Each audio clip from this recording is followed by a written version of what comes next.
balik lagi di podcast Buka Buku Lalu Baca. Kali ini aku akan membincangkan novel Animal Farm yang diterbitkan pertama kali pada tahun 1945 yang ditulis oleh Eric Arthur Blair atau yang dikenal sebagai George Orwell. Langsung aja, pesan dari judul asli novel Animal Farm ini terasa kalem, tenang dan biasa aja. Berbeda dengan judul Binatangisme versi terjemahan bahasa Indonesianya, malah terkesan barbar to the point. Nah, aku baca yang versi terjemahannya, Binatangisme. Oh ya, buku ini sudah dialih bahasakan dalam beberapa versi dengan penerjemah yang berbeda-beda di Indonesia. Binatangisme ini diterjemahkan ala Mahbub Junaidi yang diterbitkan pada tahun 2017, cetakan kedua dari penerbit Gading. Setelah baca buku versi ini, menurutku translatornya sangat kreatif, lepas landas dari yang asli, memberanikan diri dalam mengotak-atik isi cerita dengan permainan kata-kata yang ingin disampaikan kepada pembaca dengan familiar. Lalu dalam konteks buku terjemahan, translator dan pembaca ini sama-sama hanya SKSD dalam penyampaian dan penerimaan sebuah cerita asing tanpa menghilangkan inti cerita. Nah, inti dari novel Animal Farm atau Binatangisme ini menceritakan suatu kehidupan di sebuah peternakan yang disebut manor.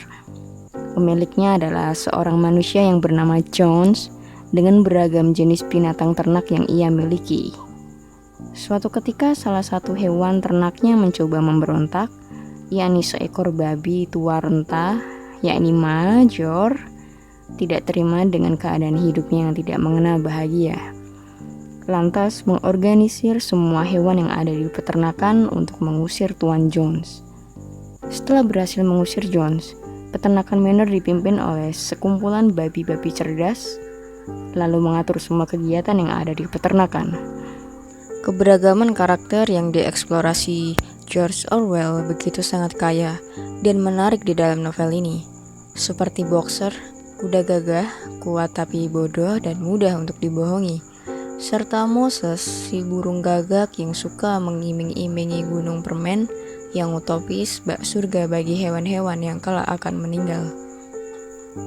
Dari novel ini, pembaca bisa belajar dari pengalaman penulis bahwa buku ini merupakan metafor dan alegori dari sikap kepemimpinan yang hanyut pada sifat semena-mena.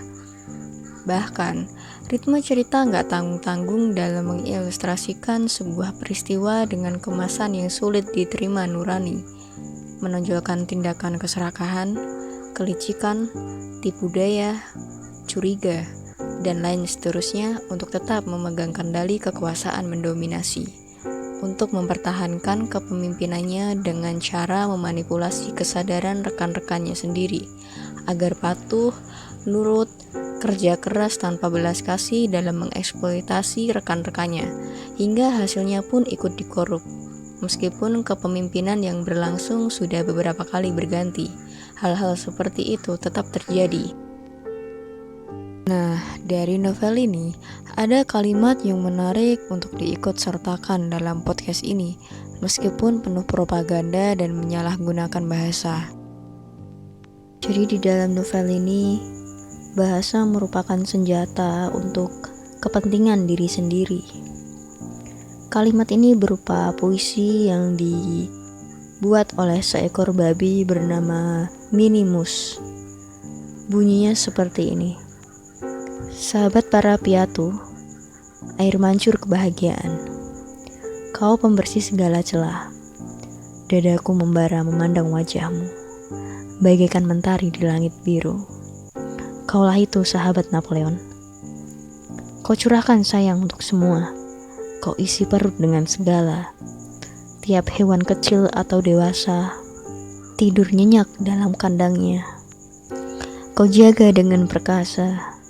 Kaulah itu sahabat Napoleon. Bila aku babi kecil tiada daya, mendekat susu bunda di dada. Bila aku babi sekecil setangkai pena, setiaku sudah padamu jua. Jeritku yang nyaring membelah angkasa.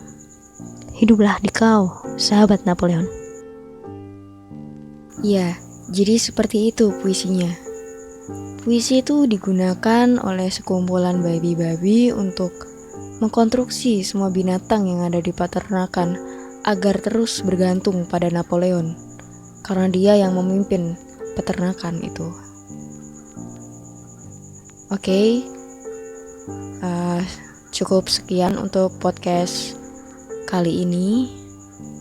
Jangan lupa untuk subscribe, like, dan share ke teman kalian yang suka membaca buku.